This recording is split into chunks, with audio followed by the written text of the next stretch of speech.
네, 안녕하세요. 오늘의 절세 방법 이수백 세무사입니다. 지난번에 코인 과세 관련 영상 올리고 댓글도 굉장히 많이 달아주시고 관심을 많이 받았는데요. 그 부분에 대해서 오늘은 답변 시간을 한번 가져보도록 하려고 합니다. 여러분들이 궁금해 하시는 게 보통 자신이 투자를 했는데 그 부분이 어떻게 적용이 될지, 아니면은 2027년 전후로 해서 어떤 식으로 실제 상황이 벌어질지, 그리고 뭐 코인 과세를 하면은 우리나라가 망한다든지 뭐 이런 극단적인 의견도 있었고요. 그래서 그런 부분들을 총망라해서 오늘 코인 과세 2편 Q&A 편을 한번 진행해 보려고 하니까 끝까지 시청해 주시고 많은 도움이 되셨다면 좋아요, 구독 부탁드리겠습니다.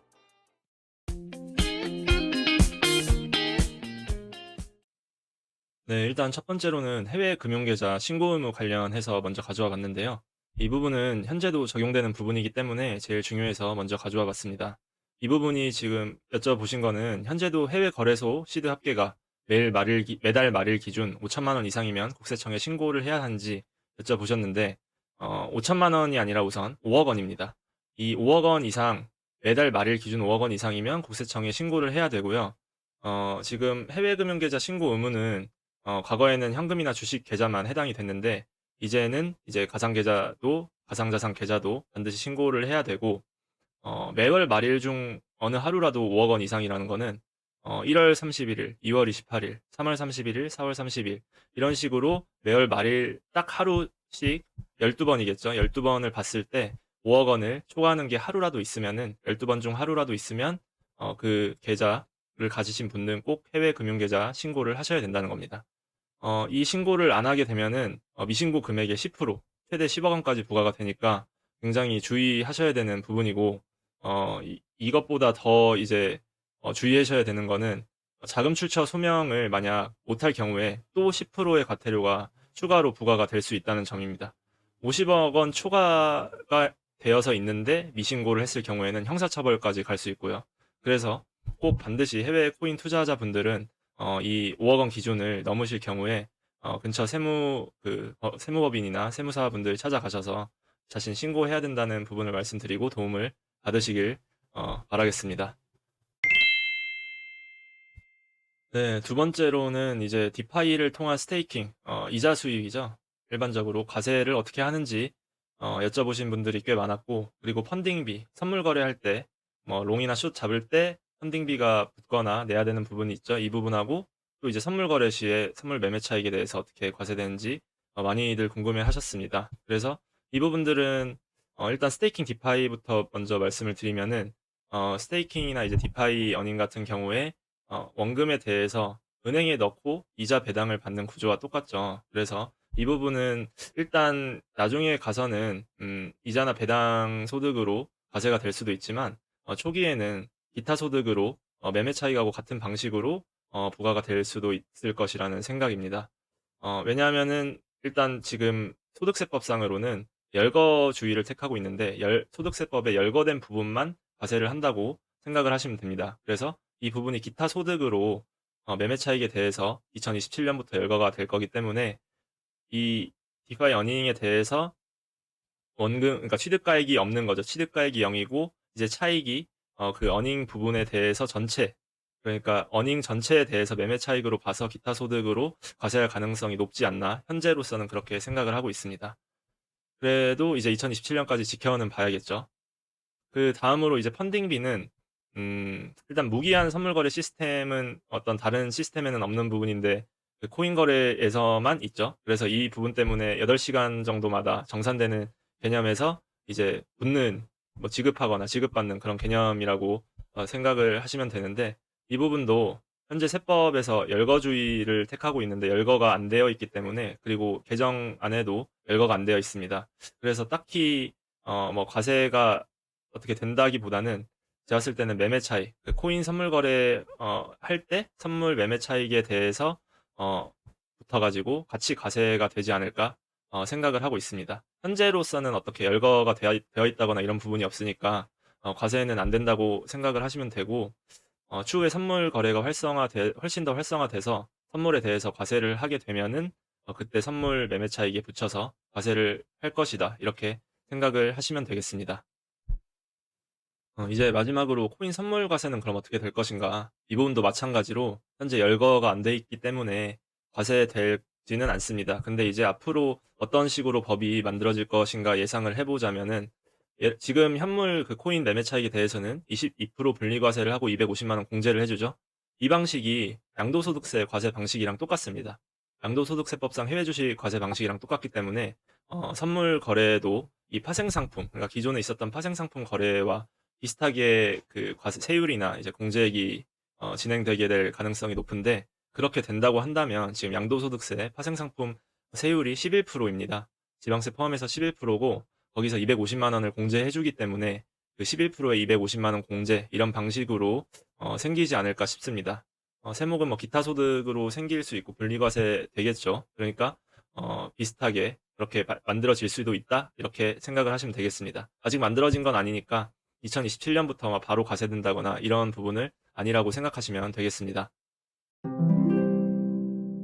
자, 그러면은 이제 2027년부터 과세가 되니까 2026년 안에 다 팔아버리고 그 부분 수익 뭐 실현분이나 이런 부분들을 어떻게 뭐 집을 산다거나 아니면은 다른 곳에 투자를 한다거나 이러실 분들이 많으실 텐데 그 부분에 대해서 또 궁금해 하셨습니다. 그래서 2026년까지의 매도분은 자금 출처 소명 어떻게 해야 되는지 한번 여쭤보셨는데 한번 댓글을 읽어보겠습니다. 2027년 이전 매도 후 코인으로 5억 원의 수익이 났을 때 5억 원의 집을 사면 자금 출처 조사 시 코인 매도 증빙만 하게 되면 끝인가요?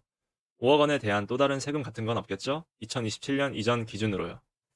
그러니까 2027년 이전 기준으로는 당연히 이제 매매 차익에 대한 과세는 되지 않는 것이고, 다만 그 매매 차익에 대해서 이제 증빙하기 쉽겠죠. 국내 거래소를 쓰셨다면 일단 기본적으로 매매 차익에 대한 기록이 남기 때문에 그 부분은 그렇게 소명을 하시면 되는데, 이제 최근에는 원금에 대해서 굉장히 자금 출처 조사를 원금까지 빡빡하게 하는 경우가 많습니다.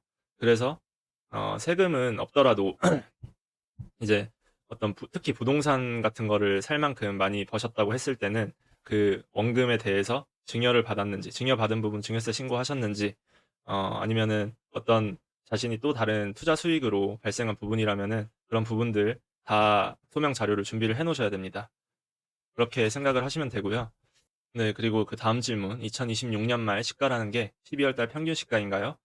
이렇게 되진 않고요. 지금 개정안 나온 걸 보면은 2027년 1월 1일 0시에 우리나라에 신고 수리된 가상 자산 사업자들, 업비트나 빗썸 등등이 있겠죠. 그 부분들의 뭐 예를 들어서 비트코인이 다 이제 상장이 되어 있다고 한다면 각 거래소별 비트코인의 평균가액, 0시의 평균가액으로 정하고요. 만약 한 곳에만 상장이 되어 있다고 한다면 그곳이 이제 신고 수리된 가상자산 사업자라고 한다면 그곳에 2027년 1월 1일 0시 기준 가액이 그 2026년 말 시가라고 보시면 될 듯합니다. 그 다음 질문을 이제 보면 2026년 12월까지 코인들을 모두 정리하면 아무 과세가 없겠네요. 네, 이 말도 맞습니다. 그래서 이제 2026년 말에는 과세 회피 목적으로 급히 처분하려는 그런 부분들이 많이 발생을 할 것 같아서 특히 현물 적립 물량이 되게 많다고 여겨지게 된다면 그 숏 물량이 굉장히 많이 시중에 풀리겠죠. 그래서 그런 변동성은 조금 주의하셔야 할 듯합니다. 그 다음으로는 이제 스테이블 코인 관련해서 물어봐 주신 분들이 있었는데 이 스테이블 코인에 대해서 약간은 헷갈리게 돼 있는 부분이 있어서 그렇게 물어보신 것 같더라고요. 한번 예를 들어서 말씀을 드려보면 예를 들어서 USDT로 비트코인을 사는 경우가 발생을 할 수 있겠죠. 그러면은 어, 이런 일이 많이 일어나진 않을 것 같긴 한데 실제 환율이 이제 1420원이라 하고 얼마 전에도 이런 일이 있었죠. 실제 환율이 1420원이라고 하고 이제 업비트에서 USDT가 1500원까지 가서 한 80원 정도 차이가 나던 시기가 있었죠. 지금도 약간 차이가 나는 걸로 알고 있는데 그래서 그렇게 차이가 나게 되면은 예를 들어서 USDT로 비트코인을 샀어요. 1500원을 이제 USDT가 1500원이었겠죠. 그 당시에. 근데 그 취득가액은 1500원으로 쳐주지 않고 1420원으로 쳐준다는 겁니다. 그래서 이게 USDT의 특성 때문에 그런 건데 그 USDT는 어쨌든 그 달러에 패깅된 그 가상자산이기 때문에 그 USDT가 1,500원이라 할지라도 이 부분을 이제 살 때 US 달러 기준으로 취득가액이 형성된다고 생각을 하시면 됩니다. 그래서 약간 헷갈리는 개념이라서 이렇게 물어봐 주신 것 같고, 예를 들어서 그럼 다른 경우에 원화로 USDT를 업비트에서 산다. 그렇게 하면은 원화 1,500원을 주고 USDT 한 개를 샀다면 취득가액은 얼마일까요? 어, 1,500원이겠죠, 당연히. 이거는 USDT로 뭐를 살 때의 문제인 거지, 다른 원화로 USDT를 살 때라거나 그럴 때는 문제가 전혀 없습니다. 취득가액이 명확해지는 부분이 있기 때문에 그 부분은 이제 상관이 없다고 생각을 하시면 되고, USDT로 뭔가를 살 때만 해당된다는 점 명심을 하시면 되겠습니다. 자, 이제 다섯 번째, 과세 불신론자와 부정론자, 그리고 과세하면 나라가 망한다. 이렇게 말씀을 해주신 분들이 계셨는데, 이 부분은 사실 어떤 지식에 대해서 말씀을 드리는 것이 아니고 개인적인 의견이기 때문에 조심스럽긴 합니다만, 간단하게 세무사로서의 의견을 한번 말씀을 드려보겠습니다. 첫 번째로 과세 안 합니다라고 말씀을 해주셨는데, 사실 저도 2025년에는 과세가 안 될 거라고 생각을 하고, 그때도 계속 코인을 어느 정도 하고 있었는데, 2027년에 이제 될 거라고 생각하는 이유는, 첫 번째로는 아까 말씀드렸던 해외 이제 금융계좌 신고 의무가 지금 계속 체계적으로 잡혀 있고, 그 부분에 대해서 신고 의무를 강화하는 추세에 있고, 많은 해외 금융계좌가 신고된 것으로 알고 있습니다. 그래서 그 부분에 대해서 과태료도 세고 이러기 때문에 많이들 그 고액 자산가분들은 신고를 하셨거든요. 그래서 이런 어떤 금융계좌가 추적이 국세청 자체적으로도 된다. 그게 첫 번째고, 두 번째로는 이제 그 OECD에서 한국, 독일, 일본, 프랑스, OECD 48개국이 가상자산 자동 정보 교환 체계, 칼프라고 부르더라고요. 그 협정에서 공식 서명을 2024년 11월에 했거든요. 그러니까 그 협정을 하고 나서 바로 과세를 하긴 어렵겠지만, 이제 2년 정도 지나게 되면은 이 가상자산 사업자의 이용 거래 정보를 이제 각국 과세 당국들이 알게 되기가 굉장히 쉽습니다. 지금도 가상자산 사업자들, 이제 업비트, 비썸, 바이낸스, 이런 유명한 그 가상자산 거래소들 간에 입출금 할 때도 일정 금액 이상을 하면은 그 수신자의 이름과 아니면 법인인 경우 법인명 같은 부분들을 다 기재해서 옮겨야 되는 것으로 알고 있는데, 그걸 트래블룰이라고 하더라고요. 그래서 그런 부분들이 지금 체계화가 되고 있기 때문에 가상자산 과세를 이제는 하지 않을까, 저는 그런 생각을 하고 있습니다. 그리고 이제 그 다음 댓글은, 코인 과세는 국내 자본 국외로 한 번에 유출 가능, 나라 조짐, 이런 얘기가 있는데, 사실 코인을 과세한다고 국내 자본이 국외로 한 번에 유출된다기보다는 어, 많은 부분에서 사실 요새는 상속세, 증여세율이 굉장히 높아서, 아니면 우리나라 세금 그 세율 자체가 다 높아서 국외로 이민을 가신다거나, 왜냐면 투자 이민 같은 부분을 가게 되면은 어느 국가에서는 세율을 거의 안 매기고 그 나라에서 자유롭게 투자하고 놀고 먹고 쓰게 해준다는 그런 나라들이 많이는 아니지만 이제 어느 정도 있기 때문에 그렇게 이민을 가시는 분들도 계시는 걸로 알고 있지만, 실제로 그렇게 투자로 많이 벌어서 해외로 나가시는 분들이 얼마나 있겠는지는 약간 의문스러운 부분이긴 합니다. 왜냐하면 우리나라의 어떤 이런 시스템 안에서 우리나라의 그 제도가 주는 안정감이 있고 그런 부분이기 때문에 그렇게 외화 유출이 단번에 이 코인 과세를 한다고 일어날 것 같진 않고요. 그래서 이 아래쪽도 보면은 이제 국내 자산을 안 사고 코인을 하드월렛이나 이렇게 넣어두고 살면 된다라는 결론이 이제 있으신데, 이게 그런 것 같아요. 코인이 탈중앙화 개념에서 발생을 했기 때문에 이런 부분을 국가가 과세를 하는 것 자체가 약간 말이 안 된다, 이런 식으로 기본적으로 생각을 하시는 것 같은데, 제 생각은 코인은 이제 만들어지고 이제 유통된 부분들이 탈중앙화의 개념에서 만들어지고 지금까지 시스템이 이렇게 굴러가고 있는 건 맞지만, 그것과 과세를 하는 것과는 다릅니다. 그러니까 과세는 사실 얘가 탈중앙화든 뭐든 그 소득이 있으면 무조건, 그 각 국가에서 소득이 있으면 하는 것이고, 이 탈중앙화는 그냥 여기 코딩의 시스템상의 그런 부분인 거죠. 사실 국가를 안 거치고 어떤 중앙 그 시스템을 안 거치고 이체를 할 수 있다거나, 개인과 개인 간의 어떤 중앙화된 어떤 시스템이든 거치지 않고 P2P로 할 수 있다는 부분들이 이 시스템의 특징인 것이지, 그거랑 국가가 과세한다 안 한다, 이거는 좀 별개의 문제라고 생각이 듭니다. 그래서 이 부분들은 제 소견을 이렇게 말씀드릴 수 있을 것 같습니다.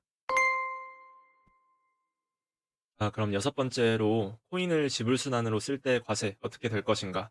실제로 베네수엘라인가 그쪽에서도 보면은 코인을 키오스크에 코인을 결제할 수 있는 어떤 수단들을 많이 마련을 해 놨더라고요. 그렇게 코인 결제를 할 수 있게끔 결제 시스템을 만든 스타트업들도 있고, 그래서 코인 결제가 가능하게 될 것 같긴 한데, 그럼 예를 들면 비트코인 가격이 1.5억이라 가정하고 제가 1.5억짜리 물건을 1 비트코인으로 구매한다면 1 비트코인을 지불한 제가 세금도 내야 한다는 말인 거죠. 이거는 상황에 따라 다르겠죠. 예를 들어서 비트코인을 2억에 샀는데 1.5억에 예를 들어서 포르쉐를 한 대 샀다. 1.5억으로 1 비트코인으로 1 포르쉐를 샀다. 그러면은 이제 2억짜리를 사서 1.5억에 거래를 하게 된 거니까 5천만 원을 손해 본 거니까 이 부분은 매매 차익이 없어서 세금이 발생을 안 하겠죠. 근데 1억에 사서 이제 비트코인을 1.5억에 그 1.5억짜리 한 개 비트코인을 포르쉐 하나랑 바꾼다. 그렇게 생각을 하면은 그 5천만 원에 대해서 이제 과세가 되겠죠.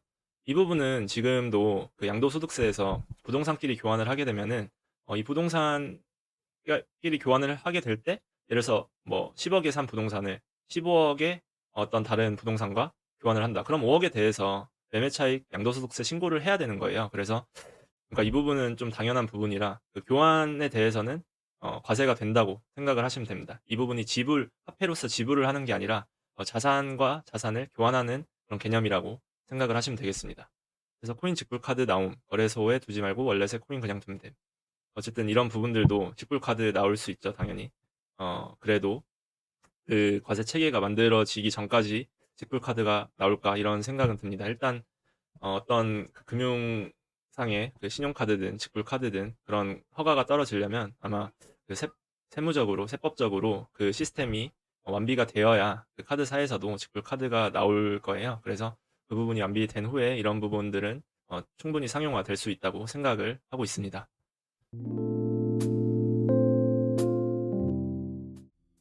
네, 오늘은 저번에 코인 과세 영상 올렸을 때 댓글이 달렸던 부분들 위주로 좀 답변을 해드리는 시간을 가졌는데요. 일단 2027년부터 코인 과세가 된다고 하면은 과세는 피할 수 없는 현실이고, 지금부터 차근차근 준비를 해나가야 좀 안정적으로 대비를 할 수 있을 것 같습니다. 오늘 영상이 여러분 투자 계획에 많은 도움이 되시길 바라겠습니다. 오늘 영상 도움 많이 되셨다면 좋아요, 구독, 댓글 알림 설정 부탁드리겠습니다. 감사합니다.